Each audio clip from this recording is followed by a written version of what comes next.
E o que é mesmo que aconteceria então? Assim como ia dizendo, Carlota surpreendida com aquela Laura que não era inteligente nem boa, mas que tinha também seus sentimentos discretos. E Armando a olharia com um pouco de bom espanto, pois é essencial não esquecer que de forma alguma ele está sabendo que a empregada levou de tarde as rosas. Armando encararia com benevolência os impulsos de sua pequena mulher, e de noite eles dormiriam juntos. E ela teria esquecido as rosas e a sua beleza. Não, pensou de súbito, vagamente avisada. Era preciso tomar cuidado com o olhar de espanto dos outros. Era preciso nunca mais ter motivo para espanto, ainda mais com tudo tão recente. E sobretudo, poupar a todos o mínimo sofrimento da dúvida, e que não houvesse nunca mais a necessidade da atenção dos outros.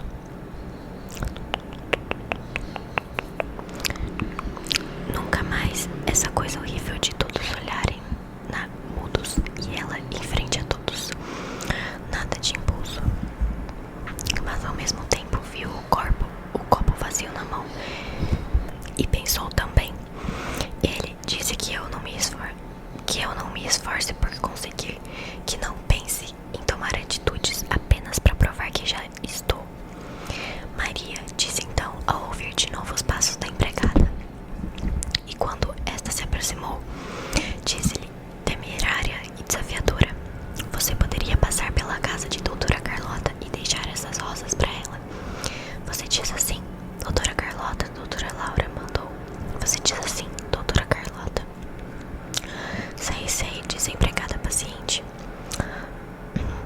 Laura foi buscar uma velha folha de papel de seda. Depois tirou com cuidado as rosas do chão, tão lindas e tranquilas, com os delicados e mortais espinhos. Queria fazer um ramo bem artístico e ao mesmo tempo se livraria delas, e poderia se vestir ao continuar seu dia. Quando reuniu as rosinhas úmidas em buquê, afastou a mão que as segurava, olhou-as à distância, entortando a cabeça, entrefechando os olhos para um julgamento imparcial e severo. E quando olhou-as, viu as rosas. Então, incoercível, suave, ela insinuou a si mesma: não dê as rosas, elas são lindas. Um segundo depois, muito suave ainda, o pensamento ficou levemente mais intenso, quase tentador. Não dê, elas são suas.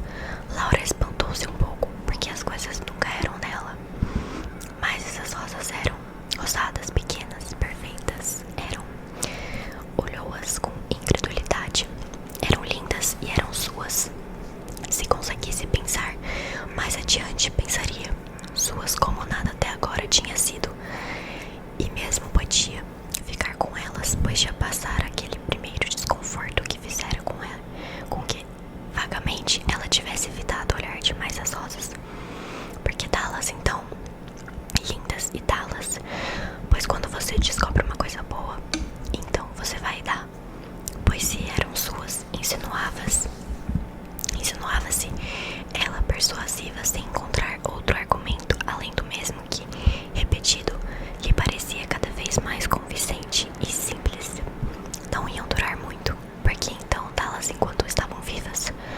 O prazer de tê-las não significava grande risco, enganou-se ela, pois, quisesse ou não quisesse, em breve seria forçada a se privar delas, e nunca mais então pensaria nelas, pois elas teriam morrido. Elas não iam durar muito, porque então dá-las, o fato de não durarem muito parecia tirar-lhe a culpa de ficar com elas, numa obscura lógica de mulher que peca, pois via-se que iam durar muito, ia ser rápido, sem perigo, e mesmo argumentou numa última e vitoriosa rejeição de culpa. Não fora de modo algum ela quem quisera comprar. O vendedor insistira muito, e ela se tornava sempre tão tímida quando a constrangiam. Não fora ela quem quisera comprar, ela não tinha culpa nenhuma. Olhou-as com um enlevo, pensativa, profunda, e sinceramente: nunca vi na minha vida coisa mais perfeita. Bem, agora ela já falara com Maria e não teria jeito de voltar atrás.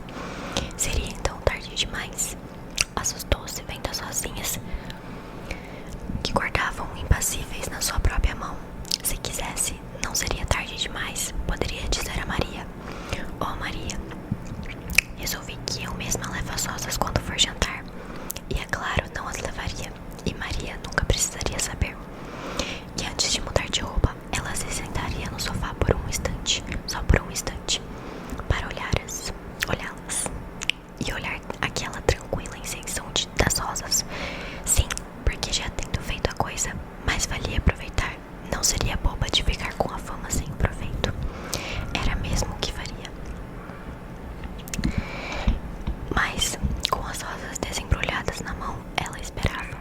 As depunha no jarro, não chamava Maria. Ela sabia o porquê. Porque devia dá-las. Ela sabia o porquê. E também porque uma coisa bonita era para se dar ou para se receber, não apenas para se ter. E sobretudo, nunca para se ser. Sobretudo, nunca se deveria ser a coisa bonita. A uma coisa bonita faltava o gesto de dar. Nunca se devia ficar com uma coisa bonita, assim como que guardada, dentro do silêncio perfeito do coração.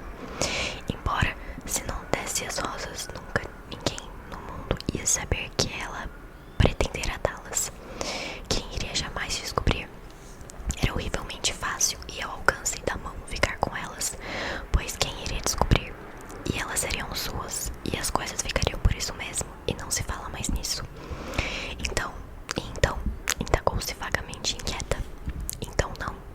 O que devia fazer era embrulhá-las e mandá-las, sem nenhum prazer agora. Embrulhá-las, embrulhá-las e decepcionada, mandá-las e espantada, ficar livre delas. Também porque uma pessoa tinha que ter coerência, seus pensamentos deviam ter congruência.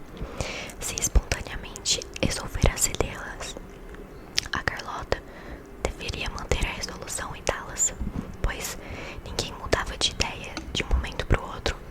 Mas qualquer pessoa pode se arrepender. Revoltou-se de súbito, pois se só no momento de pegar as rosas é que notei o quanto achava-as lindas.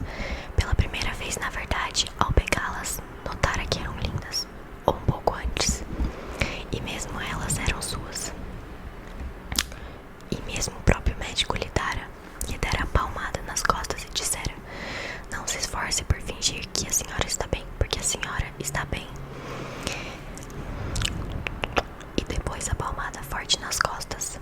Assim, pois, ela não era obrigada a ter coerência. Não tinha que provar nada a ninguém e ficaria com as rosas. E mesmo elas eram suas. Estão prontas? Perguntou Maria. Estão, disse Laura surpreendida. Olhou-as tão mudas na mão, impessoais na sua extrema beleza, na sua extrema tranquilidade perfeita de rosas. Aquela última instância, a flor, aquele último aperfeiçoamento, a luminosa tranquilidade. Como uma viciada, ela olhava ligeiramente ávida a perfeição tentadora das rosas. Com a boca um pouco seca olhava-as, até que devagar, austera, enrolou os talos e espinhos no papel de seda. Tão absurda estivera que só ao estender o ramo pronto notou que Maria não estava mais na sala e ficou sozinha com seu heróico sacrifício. Vagamente dolorosa, olhou-as assim distante, como estavam na ponta do braço estendido, e a boca ficou ainda mais enxuta.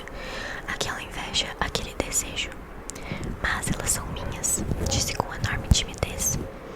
Quando Maria voltou e pegou o ramo, por um mínimo instante de avareza, Laura encolheu a mão, retendo as rosas um segundo mais consigo. Elas são lindas e são minhas. É a primeira coisa linda em minha. E foi o homem que insistiu, não fui eu que procurei, foi o destino quem quis.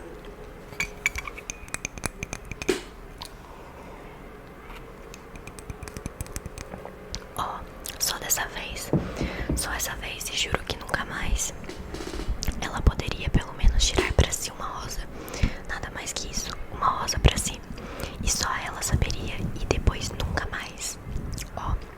Ela se prometia que nunca mais se deixaria tentar pela perfeição, nunca mais.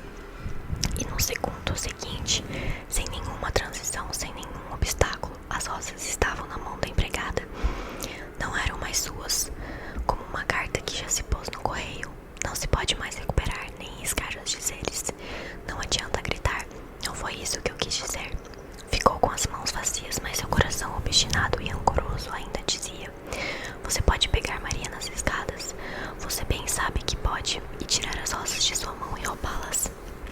Porque tirá-las agora seria roubar o que era seu, pois era assim que uma pessoa que não tivesse nenhuma pena dos outros faria. Roubaria o que era seu por direito.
fechou se sentou analisando as preguiçinhas da saia.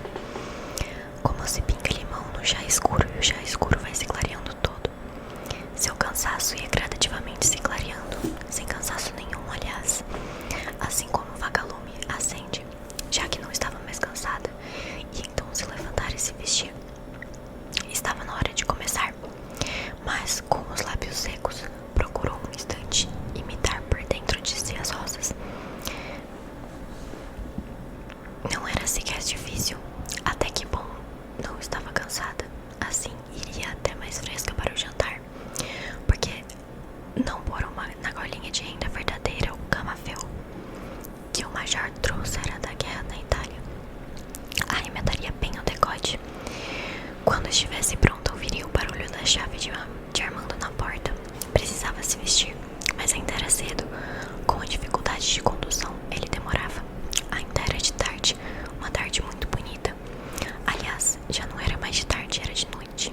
Da rua subiam os primeiros ruídos da escuridão e as primeiras luzes. Aliás, a chave penetrou com familiaridade no buraco da fechadura. Armando abriria a porta, apertaria o botão de luz e de súbito no enquadramento da porta se desnudaria aquele rosto expectante que ele procurava disfarçar, mas não podia conter. Depois de sua respiração suspensa se transformaria, enfim, num sorriso de grande desdobração. Aquele sorriso embaraçado de alívio que ele nunca suspeitara que ela percebia. Aquele alívio que provavelmente, com uma palmada nas costas, tinha aconselhado seu pobre marido a ocultar, mas que para o coração tão cheio de culpa da mulher tinha sido cada dia a recompensa por ter, enfim, dado de novo àquele homem a alegria possível e paz.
Voltou o que? Disse ela, de repente com dureza. Não pude impedir, disse ela. E a derradeira piedade pelo homem estava na sua voz. O último pedido de perdão que já vinha misturado à altivez de uma solidão já quase perfeita. Não pude impedir, repetiu, entregando-lhe com alívio e piedade que ela com esforço conseguiria guardar até que ele chegasse. Foi por causa das rosas, disse com modéstia, como se fosse para tirar o retrato